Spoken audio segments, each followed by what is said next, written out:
Hello friends, welcome to Honey GS classes. 21st January daily current affairs with GS points. So మొత్తం మనకి 7 articles వార్తల్లో ఉన్నాయి. First చూస్తే మన పిఎం మోడీ ఈ రామాలయం కోసం అని చెప్పేసి 11 రోజులు ఒక యాత్ర చేపట్టిండు. అందులో మొత్తం 5 టెంపుల్స్ని విజిట్ చేయడం జరిగింది. So 4 states 11 days 5 temples. మనకి టెంపుల్స్ అండ్ స్టేట్ అని చెప్పేసి మ్యాచింగ్ పర్పస్లో ప్రశ్న వచ్చేందుకు అవకాశం ఉంది. ఇటీవల రామాలయం యొక్క సందర్భంగా ప్రధానమంత్రి గారు విజిట్ చేసిన టెంపుల్స్ వాటి రాష్ట్రాలతో లింక్ చేయమని చెప్పేసి ప్రశ్న వస్తుంది.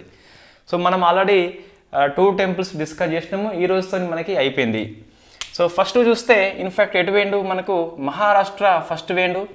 ఈ మహారాష్ట్రలో ఉన్న ఏం టెంపుల్కి వెళ్ళిండంటే మనం డిస్కస్ చేసినాం ఆల్రెడీ, కాలారామ్ టెంపుల్ అని చెప్పేసి వెళ్ళిండు. సో మనము అంబేద్కర్తో లింక్ చేస్తూ డిస్కస్ చేయడం జరిగింది. ఆలయ ప్రవేశం కోసం అని చెప్పేసి కాలారామ్ టెంపుల్ ముంగట మన అంబేద్కర్ ధర్నా చేస్తాడు. సెకండ్, సో ఏపీ వచ్చిండు, ఇన్ఫ్యాక్ట్ లేపాక్షి అని చెప్పేసి ఇక్కడ వీరభద్ర ఆలయాన్ని విజిట్ చేసిండు. సో వీరభద్ర ఆలయం ఎందుకు విజిట్ చేసిండంటే, సో రామాయణంతో లింకప్ కలిగి ఉన్నది. ఈ లేపాక్షి చూస్తే మనకి జటాయు పక్షి అని చెప్పేసి డిస్కస్ చేయడం జరిగింది. రావణుడు వర్సెస్ జటాయు పక్షి యుద్ధం చేసుకుంటారు. జటాయు పక్షి కింద పడిపోతుంది, రాముడు వచ్చి లేపాక్షి అని చెప్పేసి అంటాడని చెప్పేసి మనకి ఒకటి పురాణం చెప్తుంది. నెక్స్ట్ కేరళ వెళ్ళిండు. సో కేరళలో మనకి రామస్వామి ఆలయం అని చెప్పేసి ఉంది. సో రామస్వామి ఆలయంతో లింక్ ఏంటి అంటే, సో మన రాముడికి ఈ హనుమంతుడు పరిచయం అంది ఈ రామస్వామి టెంపుల్ దగ్గరనే అట. అందుకని చెప్పేసి దాన్ని వెళ్ళి విజిట్ చేసిండు. So fourth and last state చూస్తే తమిళనాడు అని చెప్పేసి ఉన్నది. ఇక్కడ 2 టెంపుల్స్కి వెళ్ళిండు. ఫస్ట్ది శ్రీ రంగనాథ స్వామి ఆలయం అని చెప్పేసి ఉంది. ఇక్కడ ఎందుకంటే ఇన్ఫ్యాక్ట్ రామాయణంలో మనకు రావణుని రాముడు చంపేసినాక ఇండియాకి వస్తాడు కదా. సో వచ్చినప్పుడు ఫస్ట్ విజిట్ చేసిన ప్రదేశము ఈ టెంపుల్ అట, అందుకోసం అని చెప్పేసి వెళ్ళడం జరిగింది. నెక్స్ట్ 5th చూస్తే వెరీ ఫేమస్ మనకి, సో టెంపుల్ పేరే కోదండ రామస్వామి టెంపుల్ అని చెప్పేసి ధనుష్కోటి దగ్గర ఉంటుంది. సో ఇన్ఫ్యాక్ట్ ఇది చివరిది. సో మనకి ఫస్ట్ టెంపుల్ ఏంటి అంటే కాలారాం టెంపుల్, లాస్ట్ టెంపుల్ ఏంటి అంటే కోదండ రామస్వామి టెంపుల్ అని చెప్పేసి తమిళనాడు లోపల ఉంటుంది. 5 టెంపుల్స్ గుర్తుపెట్టుకోవాలి, ప్రశ్న వచ్చేందుకు అవకాశం అయితే కలిగి ఉంటుంది. రైట్, ఇంకా మనకి ఈరోజు చూస్తే ఈ రామాలయం మీద అయోధ్య మీద మనకి నెంబర్ ఆఫ్ ఆర్టికల్స్ తెలుగు పేపర్లో వచ్చినాయి. మనం అంతా డిస్కస్ చేసిన ఆర్టికల్సే ఉన్నాయి. రేపు మనం మరింతగా అధ్యయనం చేద్దాం ఈ అయోధ్య రామాలయం మీద. సో మనం ఆల్రెడీ ఈ నగర శైలి డిస్కస్ చేసినాము, శిల్పి ఎవరని చెప్పేసి, నిర్మాణ సంస్థ ఎవరని చెప్పేసి, ఆ రాముడి యొక్క శిల ఎక్కడి నుంచి అని చెప్పేసి ఇదంతా మనం డిస్కస్ చేసినాము. సో అందులో అనుబంధంగా మనకి ఏమీ లేదు. కొంతమంది పర్సన్స్ మనకు ఈ రామాలయం లోపల కీలక పాత్ర ఎవరు పోషించారని చెప్పేసి రేపు డిస్కస్ చేద్దాం. సో నెక్స్ట్ ఈ మయన్మార్ ప్లస్ ఇండియా మధ్య ఉన్న ఒక ఒప్పందాన్ని రద్దు చేస్తామని చెప్పేసి, త్వరలోనే ఈ సరిహద్దు దగ్గర కంచె ఏర్పాటు చేస్తామని చెప్పేసి మన అమిత్ షా, సో హోంశాఖ మంత్రి చెప్పడం జరిగింది. ఇన్ఫ్యాక్ట్ ఇంగ్లీష్ పేపర్లో 3-4 డేస్ మనకు బ్యాక్ వచ్చింది, మనం డిస్కస్ చేసినాము. ఫ్రీ మూమెంట్ రెజ్మీ అంటే ఏంటని చెప్పేసి జనవరి 3rd 4th కరెంట్ అఫైర్స్ మనం డిస్కస్ చేయడం జరిగింది. తెలుగు పేపర్ వాళ్ళు ఈరోజు ఇచ్చినారు. సో ఏంటి ఎఫ్ఎంఆర్ రద్దు, మనం ఇంతకుముందు దీన్ని చూడడం జరిగింది. సో ఇన్ఫ్యాక్ట్ ఇండియాతోని మయన్మార్కి 4 రాష్ట్రాలు సరిహద్దుగా ఉంటాయి. సో ఫస్ట్ చూస్తే మనకు అరుణాచల్ ప్రదేశ్ అని చెప్పేసి ఉంటుంది, నెక్స్ట్ నాగాలాండ్ అని చెప్పేసి, మణిపూర్ అని చెప్పేసి, మిజోరం అని చెప్పేసి ఉంటుంది. మొత్తం 4 రాష్ట్రాలు చూస్తే 1643 కిలోమీటర్స్ సరిహద్దు కలిగి ఉంటుంది. కొద్దిగా ఎక్కువ చూస్తే ఈ మయన్మారు అండ్ ఇన్ఫ్యాక్ట్ మణిపూర్, మిజోరం చూస్తే ఇందులో ఉన్న జాతి ప్రజలు దాదాపుగా సేమ్ ఉంటారు. ఈ కుకీ కానీ చిన్న ప్రజలు కానీ అటువైపు ఉంటారు, ఇటువైపు ఉంటారు. ఏమైంది అంటే, సో 1826లో బ్రిటిష్ ఇండియా ఉన్నప్పుడు సరిహద్దు గీషిన్లు బిట్వీన్ ది ఇండియా అంటే బ్రిటిష్ ఇండియా అప్పుడు ప్లస్ మయన్మార్ మధ్య సరిహద్దు గీషిన్లు. అట్లా గీసినప్పుడు సో ఇన్ఫ్యాక్ట్ ఇక్కడ ఎక్కువ ముఖ్యంగా ఈ నాగాలాండ్ కంటే ఇక్కడ చూస్తే మయన్మారు ప్లస్ ఈ మణిపూర్, మిజోరం దగ్గర సంబంధం కలిగి ఉంటాయి. ముఖ్యంగా మనకు కుకీ తెగలు ప్లస్ చిన్ తెగలు అని చెప్పేసి, లేదా మిజోరంలో ఉన్న మనకు మిజో వాళ్ళు అని ఇక్కడ ఉన్న జో వాళ్ళు కానీ కొద్దిగా ఇన్ఫ్యాక్ట్ సంబంధం కలిగి ఉంటారు వాళ్ళు. సో వాళ్ళ మధ్యన ఇది ఎడబాటు అని చెప్పేసి మనం చెప్పొచ్చు. ఆ ఎడబాటు అనేది అట్లాగే ఉండిపోయింది. సంస్కృతి సేము, సాంప్రదాయాలు సేము, బ్రిటిష్ వాడి కారణంగా సో ఇక్కడ ఇట్లా అయిందని చెప్పేసి వాళ్ళు బాధపడుతున్నారు. సో మన మోడీ ప్రభుత్వం వచ్చినాక 2018లో ఫ్రీ మూమెంట్ రెజ్యూమి అని చెప్పేసి తీసుకొచ్చారు. దీని ప్రకారం ఏంటి అంటే ఇరు దేశాల్లో మనకు 16 కిలోమీటర్స్ వరకు, సో 16 కిలోమీటర్స్ వరకు గిరిజనులు వీసా లేకుండా మనకి సంథింగ్ బోర్డర్ పాస్ అని చెప్పేసి ఏదో ఉంటుంది, ఆ పాస్ చూపిస్తే సరిపోతుంది. 16 కిలోమీటర్ల వరకు వీసా లేకుండా, ఎటువంటి పాస్పోర్ట్ లేకుండా వాళ్ళు వెళ్ళొచ్చు. సో ఇంత మనకు 16 km వరకు మన వాళ్ళు అటువైపు వెళ్ళొచ్చు, వాళ్ళ వాళ్ళు ఇటువైపు రావచ్చు. 16 కిలోమీటర్స్ అని చెప్పేసి గుర్తుపెట్టుకోవాలి. సో ఇన్ఫ్యాక్ట్ దీన్ని వీళ్ళు కొంతమంది సో దీన్ని ఉల్లంఘన చేయడం జరిగింది, సో మిస్యూజ్ చేయడం జరిగింది. ఏం చేసినారంటే ముఖ్యంగా ఈ మయన్మార్లో మనకి సైనిక ప్రభుత్వం ఉంది, జుంటా పరిపాలన అని చెప్పేసి పిలుస్తాం. ఆ జుంటా పరిపాలన ఫలితంగా ఎక్కువ కుకీ చిన్న ప్రజల మీద ఇన్ఫ్యాక్ట్ అణచివేతకు గురవుతారు వాళ్ళు. సో వాళ్ళు అక్రమంగా ఈ మయన్మార్ నుంచి మిజోరంకి, మణిపూర్కి వస్తున్నారని చెప్పేసి సో రద్దు చేయమని చెప్పేసి మిజోరం ప్రభుత్వము, మణిపూర్ ప్రభుత్వం number of time ministry of home అఫేర్స్కి లేఖ రాయడం జరిగింది. మొత్తం మీద రద్దు చేస్తామని చెప్పేసి నిన్న అమిత్ షా గారు చెప్పడం అని చెప్పేసి మన పేపర్లు ఇవ్వడం జరిగింది. రైట్. ఇన్ఫ్యాక్ట్ ఏంటి కారణం ఒకటి అంటే సో అక్రమ వలసలు ముఖ్య కారణము, దాంతోపాటు డ్రగ్స్, సో ఇన్ఫ్యాక్ట్ మాదక ద్రవ్యాల సరఫరా కూడా కారణము. వీళ్ళకున్న ఫ్రీ ఎంట్రీ ఏదైతే ఉందో దాన్ని ఉపయోగం చేసుకొని డ్రగ్స్ని ఇండియాలోకి తీసుకొస్తున్నారని చెప్పేసి ఇప్పుడు మనకు కనిపిస్తుంది. సో డ్రగ్స్ కానీ లేదా ఉగ్రవాదులు కానీ ఈజీగా వస్తున్నారని చెప్పేసి, సో గిరిజన ముసుగులో ఉగ్రవాదులు వస్తున్నారని చెప్పేసి మొత్తం మీద రద్దు చేస్తున్నారు. సో ఎప్పుడు స్టార్ట్ అయింది? 2018 అని చెప్పేసి గుర్తుపెట్టుకోవాలి. ఇంకోటి ఇది మనకు యాక్ట్ ఈస్ట్ పాలసీ అని చెప్పేసి ఉన్నది. సో యాక్ట్ ఈస్ట్ పాలసీలో భాగంగా దీన్ని 2018లో మన మోడీ ప్రభుత్వం తీసుకొచ్చింది. సో 10 రద్దు అని చెప్పేసి మన అమిత్ షా గారు చెప్పడం జరిగింది. అందుకోసం అని చెప్పేసి ఇది వార్తల్లో ఉంది. 16 km అని చెప్పేసి గుర్తుపెట్టుకోవాలి, 2018 అని చెప్పేసి గుర్తుపెట్టుకోవాలి. సో నెక్స్ట్ ఒక ఆపరేషన్ వార్తల్లో ఉంది, మార్గ్ బార్ శర్మాచార్ అని చెప్పేసి ఉంది. సో ఇన్ఫ్యాక్ట్ ఇది నిన్న ఆర్టికల్, ఇది నిన్న మిస్ అయింది మనకు.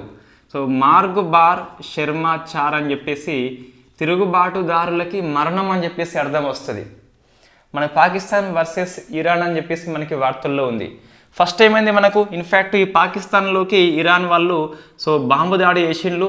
ఎందుకంటే ఇక్కడ ఇన్ఫ్యాక్ట్ ఉగ్రవాద సంస్థ ఉంటుంది. సో బెలూచిస్తాన్ ప్రాంతం అని చెప్పేసి ఇన్ఫ్యాక్ట్ ఈ ఆఫ్ఘనిస్తాను, ఇరాను ప్లస్ పాకిస్తాన్ యొక్క ఉమ్మడి సరిహద్దు ప్రాంతం అది. ఇక్కడ ఉగ్రవాద సంస్థ ఉంది అట, ఇరాన్ని ఇబ్బంది అని చెప్పేసి ఇరాన్ వాళ్ళు ఇక్కడ ఫైట్ చేస్తే సో ఇరాన్ యొక్క దాడికి కౌంటర్గా టిట్ ఫర్ క్యాట్ అన్నట్టు పాకిస్తాన్ వాళ్ళు వెళ్ళి దాడి చేశారు.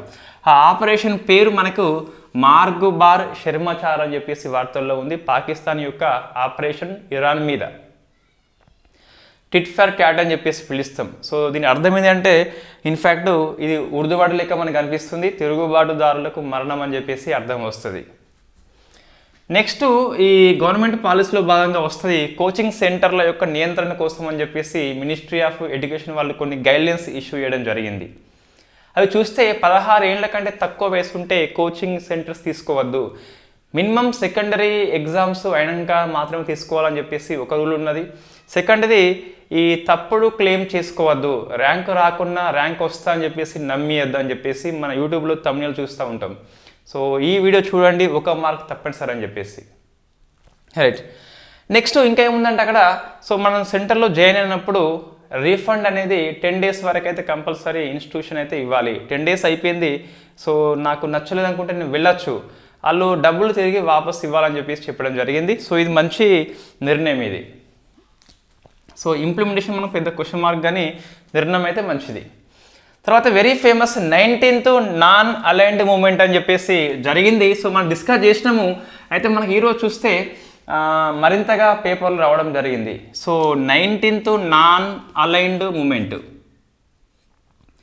రైట్, ఇది ఉగాండాలోని కంపాలో జరుగుతుంది. సో మనం డిస్కస్ చేసినాము నామ్ అంటే ఏంటి, ఇన్ఫ్యాక్ట్ అంటే నాన్ అలైన్డ్ మూమెంట్ అని చెప్పేసి తెలుగులో అలీనా ఉద్యమం అని చెప్పేసి పిలుస్తాం.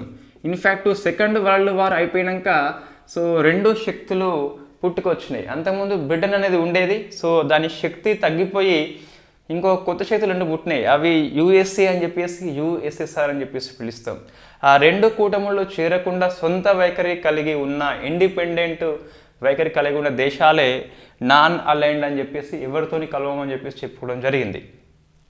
అందులో చూస్తే గిట్ట శిల్పులు ఎవరు అంటే మన నెహ్రూ ఒకరు ఉన్నారు, నెక్స్ట్ యుగోస్లేవియా అధ్యక్షుడు టిటో అని చెప్పేసి ఉన్నాడు, నెక్స్ట్ ఈజిప్టు అధ్యక్షుడు మనకి అబ్దుల్ నజర్ అని చెప్పేసి ఉన్నాడు, లేదా నాజర్ అని చెప్పేసి పిలుస్తాం. ఇంకెవరున్నారంటే ఇండోనేషియా సుకర్నో అని చెప్పేసి ఉన్నాడు. సో 4 మెంబర్స్ గుర్తుపెట్టుకోవాలి, నెహ్రూ, టీటో, అబ్దుల్ నజర్, గమల్ అబ్దెల్ నాజర్ అని చెప్పేసి, నెక్స్ట్ సుకర్నో అని చెప్పేసి. సో 4 కంట్రీస్ 4 అధ్యక్షుల పేర్లు గుర్తుపెట్టుకోవాలి. సో వీళ్ళు మొత్తం మీద 1955లో మనకి బాండింగ్ సదస్సు లోపల నిర్ణయం చేస్తే 1961లో యుగోస్లేవియాలోని బెల్గ్రేడ్లో వెరీ ఫస్ట్ టైం నామ్ అయితే స్థాపించడం జరిగింది. నామ్ యొక్క హెడ్ క్వార్టర్ మనకి లేనే లేదని చెప్పేసి చెప్పొచ్చు. ఎవ్రీ 3 ఇయర్స్కి అధ్యక్షత యొక్క రెస్పాన్సిబిలిటీ మారుతుంది. సో మనకు ఉగాండా అనేది చేపట్టింది 2024లో చేపట్టింది కాబట్టి 27th వరకు అని చెప్పేసి మనకు. సో ఇన్ఫ్యాక్ట్ ఇవాళ ఏఐఆర్ న్యూస్లో ఇవ్వడం జరిగింది. మొన్న చూస్తే మనకి హిందూ పేపర్లో 25th వరకు అని చెప్పేసి వచ్చింది, బట్ అట్లా కాదు, ఇదే కరెక్ట్. మనకు 3 ఏళ్ళు తీసుకున్నా కూడా 27th వరకు అని చెప్పేసి ఉగాండా యొక్క రెస్పాన్సిబిలిటీ చైర్ అయితే మనకు కనిపిస్తుంది. రైట్, నెక్స్ట్ చూస్తే మరి థీమ్ ఏంటి? సో థీమ్ ఏముందంటే ఇక్కడ డీపెండింగ్, కొంచెం ఇంగ్లీష్ వర్డ్స్ అనేవి గుర్తుపెట్టుకోవాలి. కోఆపరేషన్ అంటే కోఆపరేషన్ మనకి ఎక్కువ ఉండాలి. ఫర్ ఎందుకోసం అంటే షేర్డ్, సో గ్లోబల్ అఫ్లూయెన్స్.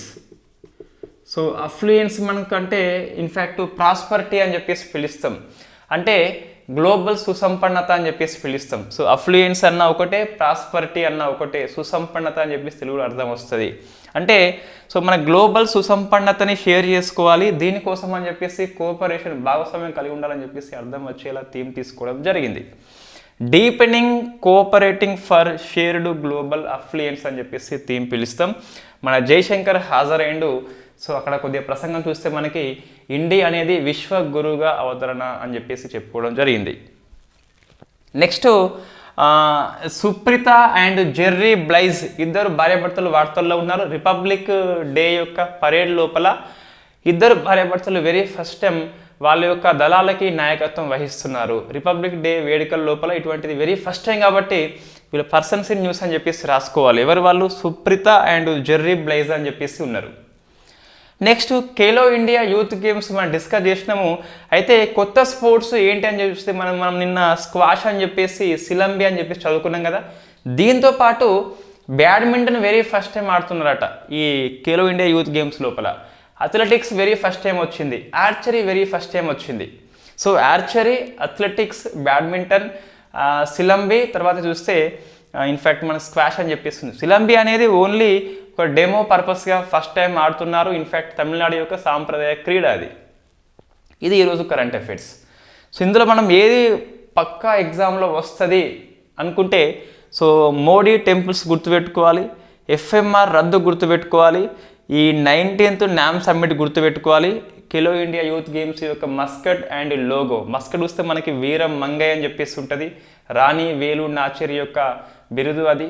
లోగో చూస్తే తిరువల్లువర్ కవి అని చెప్పేసి. ఈ 4 1 2 3 ఈ 3 articles very very famous exam దృష్ట్యా. మిగతాయి కూడా అవసరమే, బట్ అంతగానం అయితే అవసరం లేని.